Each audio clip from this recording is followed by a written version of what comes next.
আমরা দ্বাদশ শ্রেণীর প্রণতম অধ্যায় কলনবিদ্যার বর্ধিষ্ণু ক্ষয়িষ্ণু অপেক্ষক এই অধ্যায়টি নিয়ে আলোচনা করছি। সো আমরা আগের লেকচারে প্রদত্ত বিস্তারে আরোহী অপেক্ষক অবরোহী অপেক্ষক নির্ণয় করেছি সংজ্ঞার সাহায্যে এবং অন্তর্গ্রহের চিহ্নের সাহায্যে। আজকের লেকচারে আমরা প্রদত্ত বিন্দুতে আরোহী অপেক্ষক কীভাবে প্রমাণ করতে হয় অন্তর্গ্রহের চিহ্নের সাহায্যে সেটা নিয়ে আলোচনা করব, এবং পরবর্তী লেকচারে আমরা অবরোহী অপেক্ষকে প্রমাণ করব অন্তর্গ্রহের চিহ্নের সাহায্যে। প্রশ্নে কি বলতে আছে যে x সমান 4 বিন্দুতে f অফ x সমান 4x square minus 6x minus 11 এই যে প্রদত্ত অপেক্ষক দেওয়া আছে সেই প্রদত্ত অপেক্ষককে আমাদের বর্ধিষ্ণু বা আরোহী অপেক্ষক প্রমাণ করতে বলেছে। স্যার প্রথমে কি করবো আমরা অন্তর্গ্রহের চিহ্নের সাহায্যে। দেখো আমরা ডেফিনেশন জানি যে y সমান f অফ x যদি একটা প্রদত্ত অপেক্ষক হয় তাহলে সেই অপেক্ষকটি আমাদের প্রদত্ত বিন্দু x ইকুয়ালস টু a বিন্দুতে আরোহী অপেক্ষক হবে যদি dy বাই dx এই মানটা x ইকুয়ালস টু a পয়েন্টে গ্রেটার দ্যান 0 হয়, তাহলে আমরা কি বলবো যে প্রদত্ত অপেক্ষকটি আরোহী অপেক্ষক। তাহলে প্রথমে এটাকে আমরা ডেরিভেটিভ করবো। সো 1 নম্বর দাও, ডেরিভেটিভ করে নাও যে অবকলন করে পাই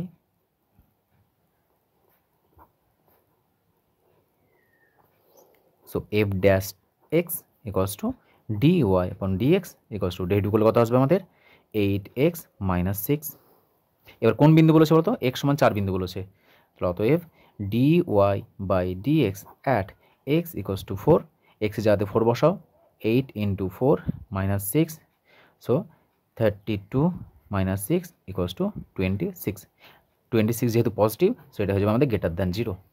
সো দেখো x সমান 4 বিন্দুতে প্রদত্ত যে অপেক্ষক রয়েছে সেই প্রদত্ত অপেক্ষকটি মান কত হচ্ছে, প্রদত্ত অপেক্ষকের মান আসছে আমাদের 0 থেকে বড়, মানে পজিটিভ আসছে। তার মানে dy dx এর চিহ্নটা কত আসছে, চিহ্ন আসছে আমাদের পজিটিভ। তাহলে পজিটিভ যদি চিহ্ন আসে তাহলে প্রদত্ত অপেক্ষকটি ওই প্রদত্ত বিন্দুতে একটি আরোহী অপেক্ষক। যেহেতু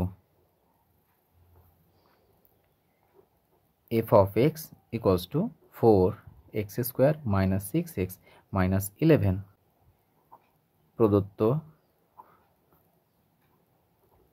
অপেক্ষকটি x ইকুয়ালস টু 4 বিন্দুতে dy by dx greater than 0, সুতরাং x ইকুয়ালস টু 4 বিন্দুতে f of x অপেক্ষকটি আরোহী একদৃষ্ট আরোহী বা বর্ধিষ্ণু অপেক্ষক। প্রমাণিত। সো এইভাবে যে কোনো প্রদত্ত অপেক্ষক দেওয়া থাকলে যে কোনো বিন্দুতে প্রথমে তার ডেরিভেটিভের মানটা বের করব, এবং ডেরিভেটিভের মান বের করার পরে যে বিন্দুতে বলে দেওয়া থাকবে সেই বিন্দুটি আমরা বসাবো, বসিয়ে দেখব যে সে ডেরিভেটিভের মান হয় গ্রেটার দ্যান 0 আসবে না লেস দ্যান 0 আসবে। যদি গ্রেটার দ্যান 0 আসে তাহলে সেটা হবে বর্ধিষ্ণু অপেক্ষক, আর যদি লেস দ্যান 0 আসে তাহলে তাকে বলা হবে অবরোহী বা ক্ষয়িষ্ণু অপেক্ষক। এর পরবর্তী লেকচারে আমরা এই ধরনের যে প্রবলেম তো বিন্দুতে প্রদত্ত অপেক্ষককে অবরোহী অপেক্ষক প্রমাণ করব।